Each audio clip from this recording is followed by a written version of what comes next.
김창수입니다. 이 콜로키움을 위해서였던지 모르겠는데 제가 창조반에 이제 기숙사 생활하는데 이상하게 저랑 같이 방을 쓰는 방돌이 2명이 다 PK가 돼 있어가지고 이번 콜로키움에 또 그렇게 관심을 또 가졌었는데 한 친구 같은 경우에는 중학교 때 아버지가 대한항공이라는 대기업에 다니시다가 그리고 어느 정도 잘 이렇게 기반이 탄탄하실 때 갑자기 이제 목회자로서의 길을 가시겠다고 선언하시고 가족들의 의사는 물어보지 않으시고 하나님께 받은 응답으로 갑자기 돌리셔서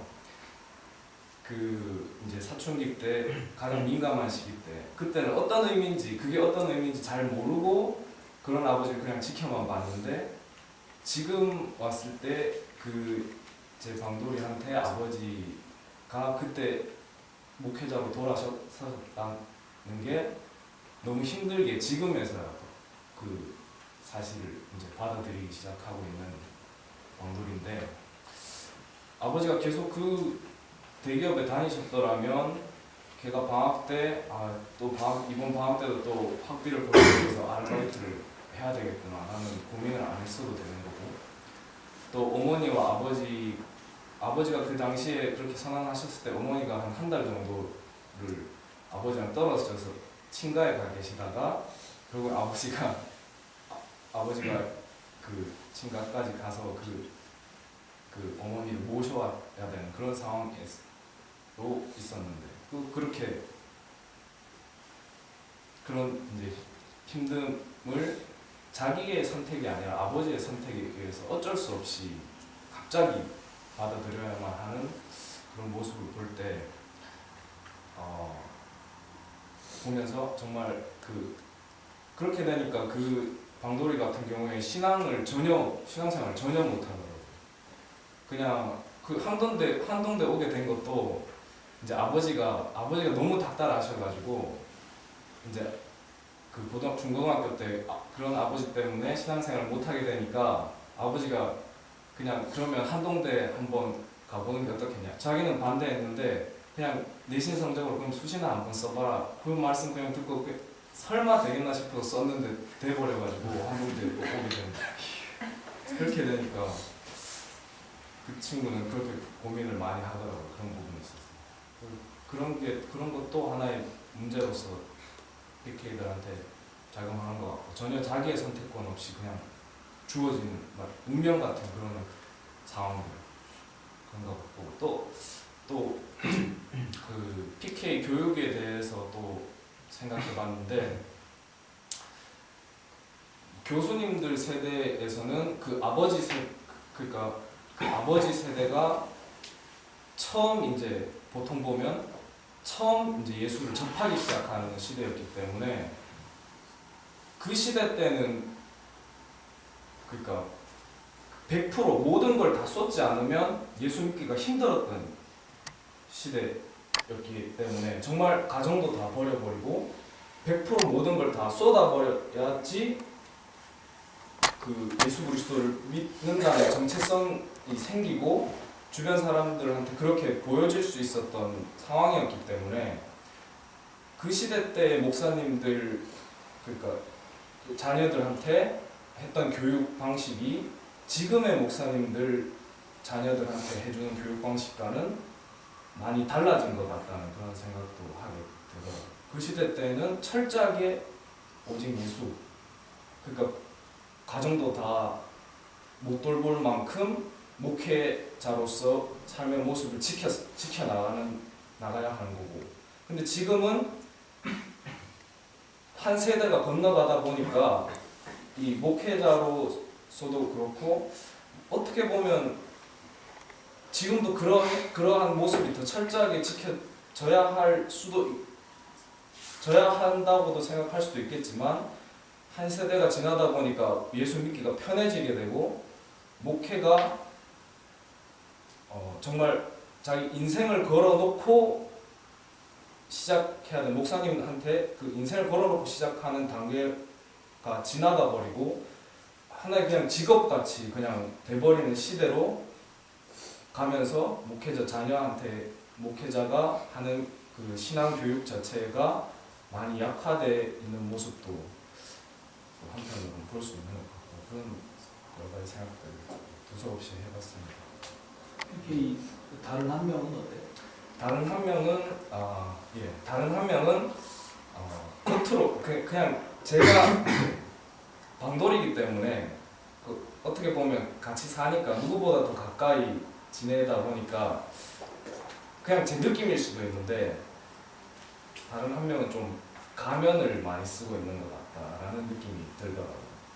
그러니까 밖에서 다른 사람들한테 보이는 모습, 보여주는 모습, 그리고 방 안에 들어와서 실제 본 모습, 어느 게 본 모습인지는 잘 모르겠지만 하여튼 방 안에서 보여주는 모습이 조금 다르다는 걸 제가 많이 느끼게 됐고요.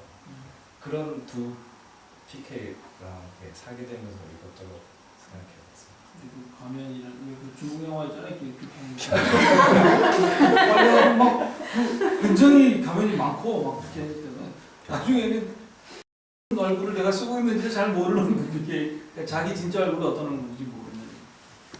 제 생각에 가면도 그 개의 얼굴이고 왔을 때도 개의 얼굴인데 가면 안에는 뭐라 그러나 좀 약간 그 두려움, 죄책감 뭐 그런 여러 가지 마음들이 섞여서 가면을 그냥 이렇게 무의식적으로 쓰게 되는 환경적으로 그렇게 가면이 만들어진 그런 부분도 있었어요. 근데 그것이 위선의 차원이 아니라 미세 같은. 사실은 좀 무의식적 PK 아니어도 그런 가면은 많이 있지 않나요? 근데 실은 그 가면의 문제는 기숙사 구조의 문제예요. 왜냐하면 자기가 걷어갈 수 있는 공간이 전혀 없다고 하는 것은 정말 그거는 정말 안 좋은 거거든요. 다 유리집에 살아요. 다 유리집에 어떤 의미에서 한동 대학생들은 저는 기숙사 갈 때마다 제일 안타까운 게 애들이 스스로 자기 혼자 자기만의 시간을 가질 수 있는 공간이 주어지지 않았다. 이거는 참 다른 데로 써서 죄송합니다만. 그리고 이제 그 부르심에 대한 아까 그런 이야기도 했는데 어떻게 보면 이제 자연스럽게 한국 교회 이야기하고 넘어갈지 모르겠는데 하나님 나라의 그 소명이라고 하는 것 자체를 그 어떤 뭔가 좀 독특하고 특별하고 어떤 명분의 싸움으로 자꾸 몰고 가서 내가 그 속에 숨음으로써 안주하는 그러니까 신앙의 열심이라고 하는 형태일 수도 있고 하나님께서 나를 아주 신비적이고 아주 초월적인 힘으로 나를 부르셔서 나는 좀 어떤 의미에서 구별되어 있는 그러니까 이거는 뭐 폄하하려고 하는 의도나 이런 건 전혀 아닙니다. 저 같은 경우도 그런 데 숨는 게 훨씬 편해요. 왜냐하면 내가 그러면 하나님 안에 있는 것 같고 안식을 얻는 것 같고 내가 뭔가 열심을 하는 것 같고 그런 느낌이 저 같은 경우에는 아주 있었어요.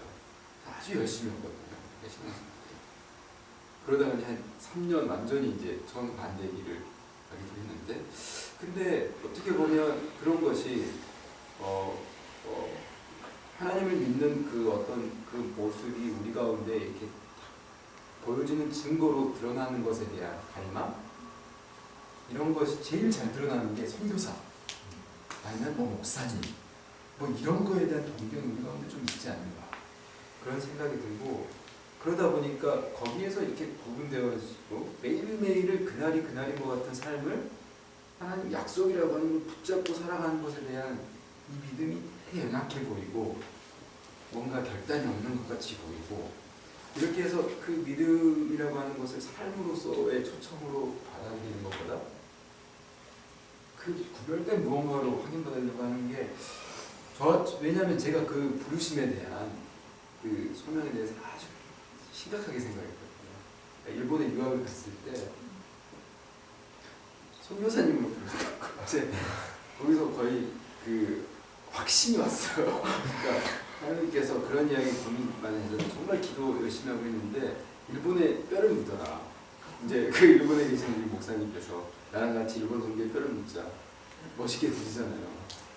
뭐 화장하면 뼈를 묻을 수도 없지만 그러면서 그때도 왠지 거기에 대한 그 부르심에 대해서 너무 강렬함 이런 것들 그리고 정말 나는 뭐 불살라보고 싶다라고 하는 이런 마음들 그러니까 내가 하나님 앞에서 증명받으려고 하는, 그러면은 내가 나의 믿음이 증명되는 것 같은 그런 유혹 속에서 또 그것이 좋은 믿음, 구별된 믿음, 어떻게 뭐 순결한, 성결한 이런 믿음으로 치부되어지고 있고, 거기에 대해서 하는 것에 대해서, 그러니까 어떤 것은 아주 이원론적이고 아주 고급스러운 이원론을 갖고 우리가 나눠서 생각하는 경향이 있기 때문에, 그런 것이 이제 만약에 그 목사님이 그 중간에 갑자기 이렇게 직장생활 하시다가 바꾸면 자녀에게 아주 치명적인 상처가 될 수도 있는데, 저희 팀에 한 명이 있어요.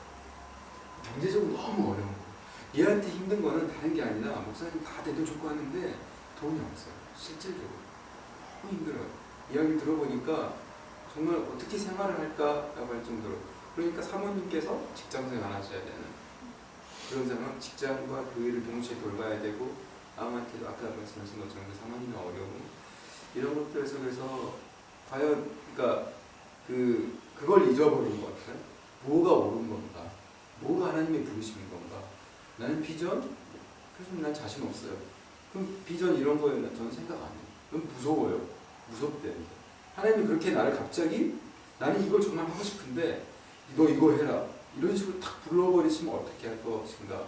라고 하는 아주 막연한 두려움을 갖고 있는 그런 학생들이 의외로 많고, 왠지 그래서 예수님을 따라가고 하나님을 따라가면 깡통 찰 것 같다고 하는 그 두려움. 또 그 길이 옳은 길이 아닌가? 세상적으로 보여주는 모든 것들을 버리고 그 선택하는 것이 진짜 하나님께서 기뻐하시는 삶인가라고 하는 그 물음에서 자유롭지 못하는 그런 것들이 좀